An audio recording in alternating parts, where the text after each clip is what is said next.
အားလုံးပဲမင်္ဂလာပါရှင်မန္တလေးခေတ်သစ်သတင်းဌာနကနေနိုဝင်ဘာလ10ရက်နေ့နောက်ဆုံးရရှိထားတဲ့သတင်းများကိုတင်ဆက်ပေးသွားမှာဖြစ်ပါတယ်အခုပထမဆုံးတင်ဆက်ပေးမယ့်သတင်းကတော့စစ်ကော်မရှင်ရွေးကောက်ပွဲကိုနယူးဇီလန်လွှတ်တော်ပယ်ချတယ်ဆိုတဲ့သတင်းကိုတင်ဆက်ပေးသွားမှာဖြစ်ပါတယ်မြန်မာနိုင်ငံမှာဒီဇင်ဘာ28ရက်စတင်ဖို့စီစဉ်ထားတဲ့စစ်ဗိုလ်ချုပ်တွေရဲ့2025-26ရွေးကောက်ပွဲကိုပယ်ချကြောင်းနယူးဇီလန်လွှတ်တော်ကနိုဝင်ဘာ9ရက်ကကြေညာချက်ထုတ်လိုက်ပြီးလွတ်လပ်မျှတတဲ့ဒါမှမဟုတ်ရှုံချရလောက်တဲ့ရွေးကောက်ပွဲလို့မှတ်ယူလို့မရကြောင်းပြောလိုက်ပါတယ်။မြန်မာစစ်အာဏာရှင်စီစဉ်ထားတဲ့ရွေးကောက်ပွဲကိုပယ်ချရေးလွှတ်တော်ကတညီတညွတ်ထဲဆုံးဖြတ်လိုက်ကြောင်း Labour Party လွှတ်တော်အမတ် Phil Streetfold ကသူ့ရဲ့လူမှုကွန်ရက်မီဒီယာမှာနိုဝင်ဘာ9ရက်ကရေးသားဖော်ပြထားပါတယ်။ရွေးကောက်ပွဲဝေဖန်မှုကိုရာဇဝတ်မှုအဖြစ်သတ်မှတ်ထားတဲ့ဖိနှိပ်မဲ့ဥပဒေတွေပြဋ္ဌာန်းထားပြီးမဲစာရွက်တွေမှာစစ်မှန်တဲ့အတိုက်ခံပါတီတွေပါဝင်မှာမဟုတ်ဘူးလို့သူကနယူးဇီလန်လွှတ်တော်ကိုပြောထားပါတယ်။2021နောက်ပိုင်းအာဏာသိမ်းမှုစန့်ကျင်တဲ့လုပ်ရက်တွေနဲ့ပတ်သက်လို့ဖမ်းဆီးခံရသူ3000အနည်းဆုံးရှိကြောင်းနိုင်ငံရေးအကျဉ်းသားများအားကူညီဆောင်ရှောက်ရေးအဖွဲ့ကဖော်ပြထားပါတယ်။နိုင်ငံရေးနဲ့ဆက်ဆက်လို့လူပေါင်း22,600ဖမ်းဆီးခံထားရဆဲဖြစ်ပြီးသူတို့တွေက11,300ကိုပြစ်ဒဏ်တွေချမှတ်ထားပြီးဖြစ်တယ်လို့အဲ့ဒီအဖွဲ့ကဖော်ပြပါတယ်။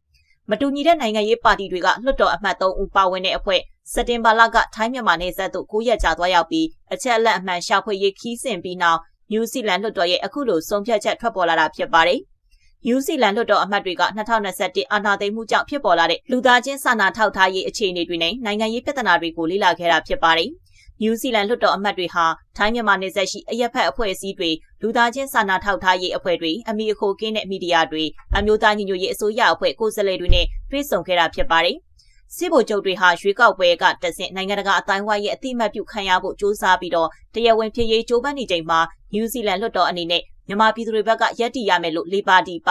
ီလွှတ်တော်အမတ် Phil Streetfold ကပြောပါတယ်။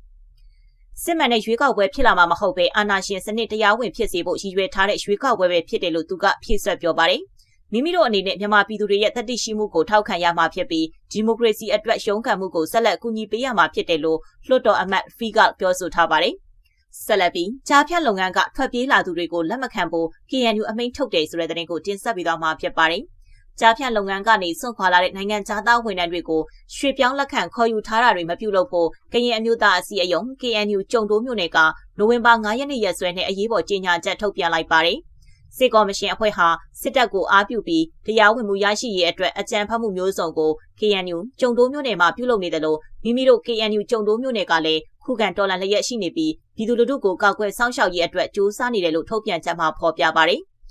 လက်ရှိကာလမှာစစ်ရေးတင်းမာမှုတွေပြင်းထန်စွာဖြစ်ပွားနေပြီးစစ်ကော်မရှင်တပ်ဖွဲ့ဝင်တွေဟာလူခွင့်ရေးချိုးဖောက်မှုအမျိုးမျိုးကိုကျူးလွန်လျက်ရှိနေတဲ့အတွက်မိမိတို့ KNU ကျုံတိုးမြို့နယ်ဟာရှုပ်ထွေးတဲ့စိန်ခေါ်မှုမျိုးစုံကိုကင်တွယ်ဖြေရှင်းနေကြရတယ်လို့ထုတ်ပြန်ချက်မှာဆိုထားပါတယ်။ဒါပြင်စစ်တပ်ဟာသူတို့ကိုယ်တိုင်ပါဝင်လောက်ကင်ဆောင်ရွက်လျက်ရှိတဲ့နယ်စပ်ဒေသရှိအွန်လိုင်းငွေလိမ်လုပ်ငန်းတွေနဲ့လောင်ကစားလုပ်ငန်းတွေကိုဟန်ပြနှိမ်နင်းရေးလုပ်ငန်းတွေလှုပ်ဆောင်လျက်ရှိနေတယ်လို့အဲ့ဒီလုပ်ငန်းတွေကနေစွန့်ခွာလာတဲ့နိုင်ငံခြားသားဝန်ထမ်းတွေကိုပုံစံအမျိုးမျိုးနဲ့နေရာရွှေ့ပြောင်းပေးမှုတွေရှိနေတယ်လို့ဆိုပါတယ်။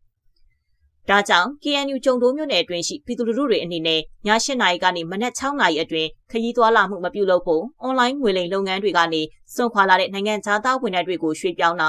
လက်ခံခေါ်ယူထားတာတွေမလုပ်ဖို့ထုတ်ပြန်ထားပါတယ်။ကျုံတိုးမြို့နယ်အတွင်းလက်ရှိဖြစ်ပေါ်နေတဲ့နိုင်ငံရေးအကျပ်တဲနဲ့နယ်မြေမတည်ငြိမ်မှုအခြေအနေတွေကိုအခွင့်ကောင်းယူပြီးဒီသည့်လောင်ကစားလုပ်ငန်းတွေကိုမစိုးဖွင့်လှစ်တာကိုမပြုလုပ်ဖို့လည်းအမိန့်ထုတ်ပြန်ထားပါတယ်။